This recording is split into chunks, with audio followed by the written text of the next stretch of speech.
नमस्कार, आज़ाद संवाद में आपका स्वागत है। मैं रमेश पटेल। हम जनता की आवाज़, स्वतंत्र, सच्ची खबर पहुंचाते हैं। संवैधानिक अधिकार को लेकर जो आम जनता में और समाज में जागरूकता पैदा हो, ऐसी खबरों को हम अपने दर्शकों तक पहुंचाते हैं। आज हम दो खबरों पर चर्चा करेंगे। पहली खबर है, दिल्ली के विश्वविद्यालय में एक असंवैधानिक विषय पढ़ाने को लेकर है। जिस मनु स्मृति को डॉक्टर अंबेडकर ने जलाने का कार्य किया, उसी मनु स्मृति को पढ़ाने के लिए दिल्ली विश्वविद्यालय में एक प्रस्ताव आया है। इस प्रस्ताव की आलोचना जब विश्वविद्यालय के कुछ प्रोफेसर ने की और इसे असंवैधानिक कहा, विश्वविद्यालय के कुलपति योगेश सिंह ने कहा, मनु स्मृति के संबंध में प्रस्ताव आया था जिसे खारिज कर दिया गया है। छात्रों को मनु स्मृति नहीं पढ़ाया जाएगा। उन्होंने कहा, ऐसा कुछ भी दिल्ली विश्वविद्यालय में नहीं पढ़ाया जाएगा। कांग्रेस नेता जयराम रमेश ने डॉक्टर भीमराव अंबेडकर के संविधान पर मनुस्मृति को पढ़ाया जाना हमला बताया।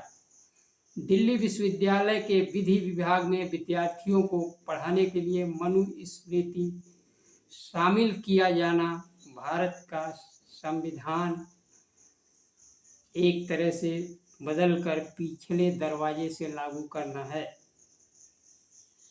भारतीय संविधान के अनुसार पढ़ाई समतामूलक सामाजिक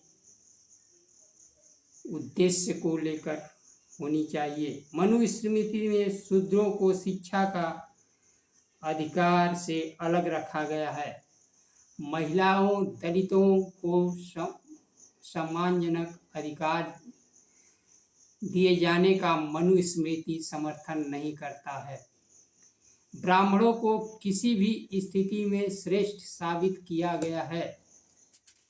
दिल्ली विश्वविद्यालय के इस पाठ्यक्रम को लेकर बहुजन समाज पार्टी के नेता मायावती ने कहा, भारतीय संविधान के मान, सम्मान व मर्यादा तथा इनके समतामूलक एवं कल्याणकारी उद्देश्यों के विरुद्ध जाकर दिल्ली विश्वविद्यालय के विधि विभाग में मनुस्मृति पढ़ाए जाने के प्रस्ताव का तीव्र विरोध स्वाभाविक है तथा इस प्रस्ताव को रद्द किया जाना एक स्वागत योग्य कदम है।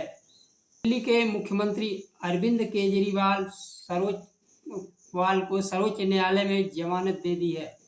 2 जजों की पीठ ने जमानत देते समय कहा, इस मामले में कुछ सवाल हैं जिसे बड़ी पीठ द्वारा देखे जाने की जरूरत है।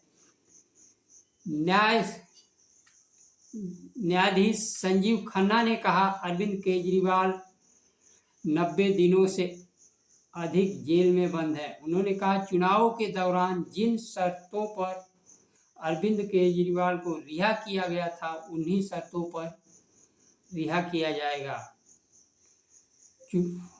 बीते लोकसभा चुनाव के दौरान चुनाव प्रचार करने के लिए अरविंद केजरीवाल को जमानत दी गई थी, जिसमें शर्त थी वो मुख्यमंत्री कार्यालय नहीं जाएंगे, दिल्ली सचिवालय नहीं जाएंगे और शराब नीति के गवाहों से कोई संपर्क नहीं करेंगे और इस मुद्दे पर सार्वजनिक कोई भाषण या बात नहीं कहेंगे। केजरीवाल मुख्यमंत्री तो बने रहेंगे, इस पर निर्णय या निर्देश नहीं दिया जा सकता है। इस पर फैसला लेने की जिम्मेदारी हम अरविंद केजरीवाल पर छोड़ते हैं। अरविंद केजरीवाल जमानत पर जेल से बाहर नहीं आ पाएंगे। सर्वोच्च न्यायालय ने उन्हें ईडी की ओर से गिरफ्तारी मामले में जमानत दी है। केजरीवाल को सीबीआई की ओर से गिरफ्तारी के एक अन्य मामले में दिल्ली उच्च न्यायालय में जमानत याचिका पर सुनवाई के लिए डाली गई है। दिल्ली उच्च न्यायालय में